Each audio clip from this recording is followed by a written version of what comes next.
ध्वनि, आप, मैं जो बोल रहा हूँ आपके दिमाग में चित्र बना रहा है।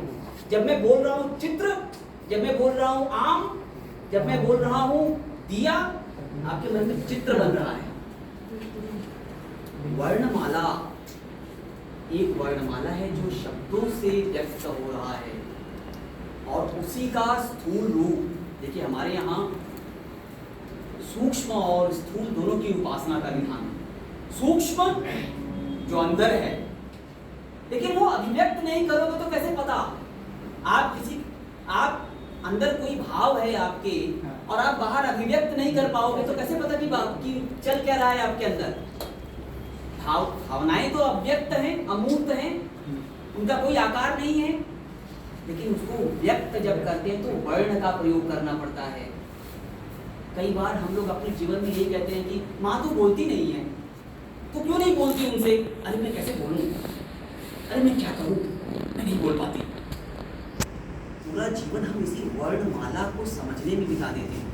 मैं सही जगह नहीं बोल पाई, मुझे ये बोलना चाहिए था, वो बोल के निकल गया, मैं सोचती रह गई। मुझे आज 3 दिन बाद समझ में आ रहा है मुझे तो ये उत्तर देना चाहिए था, मैं क्या करूं? प्रश्न पूछा जाता है कभी, इसका प्रश्न का उत्तर बताइए, कुछ उत्तर समझ। वो उस समय आपको सही वर्ण का, सही भावना का, सही अक्षर का चुनाव करना है। तो निशिकांत ने मुझसे कहा कि सर मेरे इंस्टीट्यूट में कला के पीछे का जो अध्यात्म है, हम सब जीवित हैं, इसके पीछे का कारण क्या है? क्या है इसके पीछे का कारण? कौन देख रहा है आपकी आंख के पीछे से? कौन सुन रहा है आपके कान से? कौन बोल रहा है मेरे मुंह से? उसके निकल जाने के बाद तो शरीर कोई नाम भी नहीं देता, बोलता मिट्टी रह गया, बॉडी बोल देते हैं। तो वो शक्ति जो है वही अध्यात्म है, जहां से हम लोगों ने एक उनके नाम से हमने शुरू किया कि वो आत्म तत्व अगर आपका मजबूत रहेगा और पढ़ाने वाला ऐसा हो कोई, तो मैंने उससे यही कहा था कि ऋषि, जो तुमको मैं कुछ अगर जहाँ से ये परंपरा जो चली है और जो मैंने सिखाने की कोशिश की अपने क्लासेस के दौरान, तुम यही आगे भी सिखाओ। तो आज वो क्षण है और चर्चा तो बहुत सी है, लेकिन जो क्रक्स था वो यही था कि ये बहुत शुभ है, बहुत सुंदर है कि आपके बीच में और ये बहुत जिम्मेदार एक शिक्षक हैं, शिक्षक होंगे, ऐसा मेरी भावना है। इन्हीं शब्दों के साथ मैं आप सबको और लास्ट में माफ़ी मांगूंगा कि अगर किसी को इंतजार करना पड़ा, किसी गुंजन को, उसके लिए क्षमा प्रार्थी हूँ। और इसके लिए दोषी जो है ये हमारे साथ में हमारे जो जैसे गुरु ब्रह्मा गुरु विष्णु गुरुदेव बृहस्पति है, तो सर को मैंने बताया था कि सर आप आ जाओ। अब हमने आवाहन में थोड़ा कमी कर दिया, गुरु आवाहन में सर थोड़ा सा मतलब लेट आया, लेकिन हम लोग पूरा इंतजार किया, सब्र रखा, सब्र का फल हमें मीठा मिला। आगे है कि कला के अनंत पक्ष को सबने थोड़ा सा अनंत पक्ष की आनंद का जो है भाग कुछ कि हम जैसे इंद्रिय आनंद होता है और आत्मिक आनंद है, थोड़ा सा चर्चा इसको कर दीजिए। बहुत सुंदर, बहुत ही सुंदर है, क्योंकि जो अभी जो वर्तमान समय है इंद्रिय आनंद पे आते हैं और आदमी मतलब अपने जो वास्तविक आनंद है उससे बिछड़ जाते हैं, और जो लाइफ का जो मूल जो पार्ट होता है शांति का, आनंद का, वो चीज़ नहीं अचीव कर पाते। थोड़ा सा बहुत सुंदर। मुझे एक क्लास की याद आ गई कि हम लोग शांत रस की चर्चा कर रहे थे। अच्छा, आपको पता है एक शब्द आता है, इन्होंने कहा है कि इंद्रिय दैहिक। देखिए सुख, आप सब किसके लिए व्याकुल है?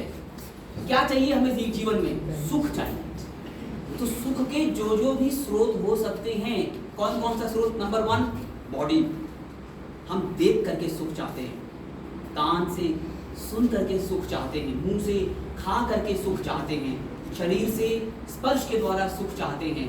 लेकिन क्या सुख यही खत्म हो जाता है? हमारी यात्रा कहाँ से शुरू होती है? शरीर से शुरू होती है, लेकिन हमें पहुंचना क्या शरीर तक ही है?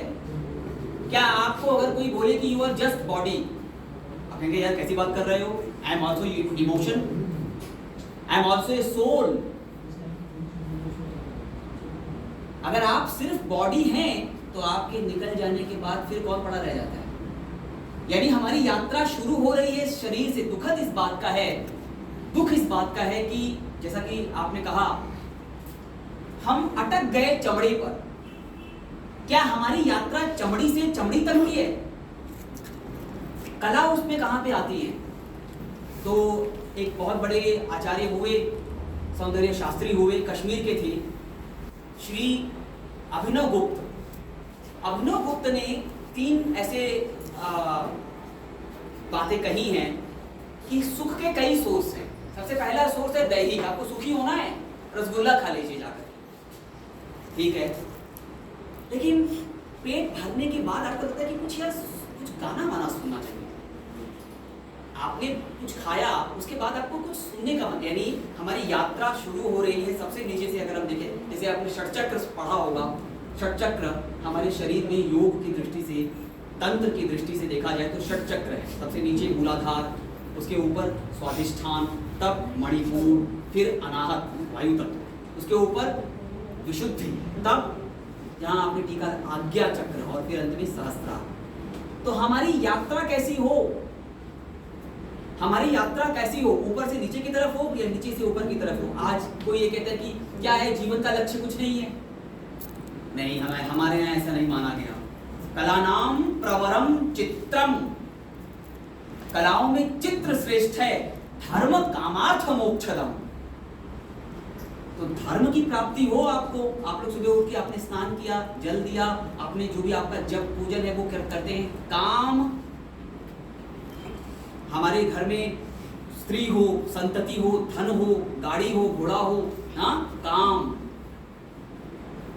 अर्थ, उसके बिना तो कोई चीज संभव ही नहीं है। लेकिन वहां के बाद एक स्टेप और बढ़ती है भारतीय दर्शन, एक स्टेप और बढ़ा। क्या बोला? मोक्ष।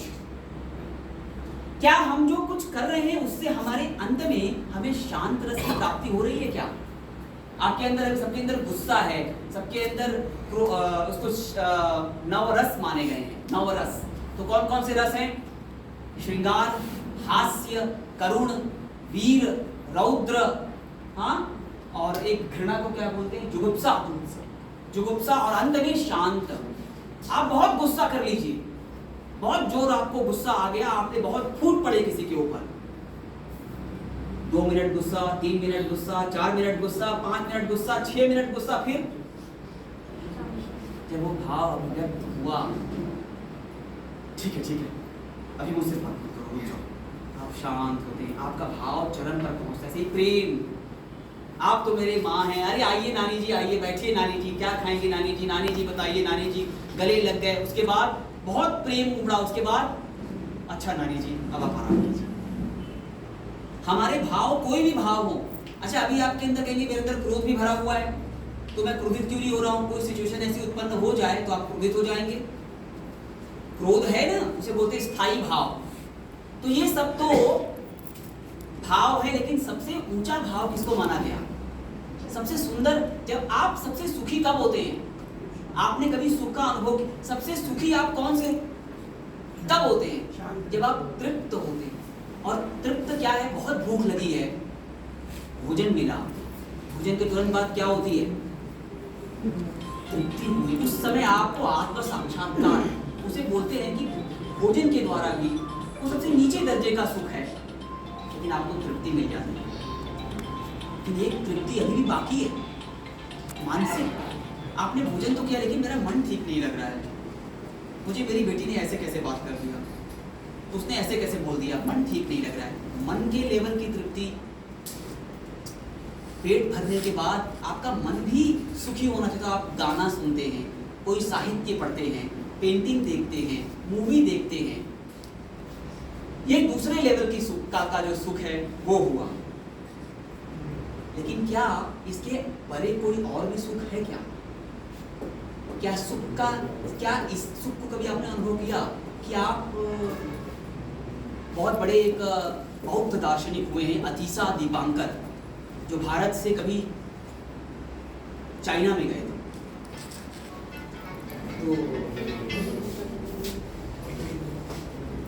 और उन्होंने एक सूत्र दिया, उनको बहुत कष्ट हुआ पहुंचने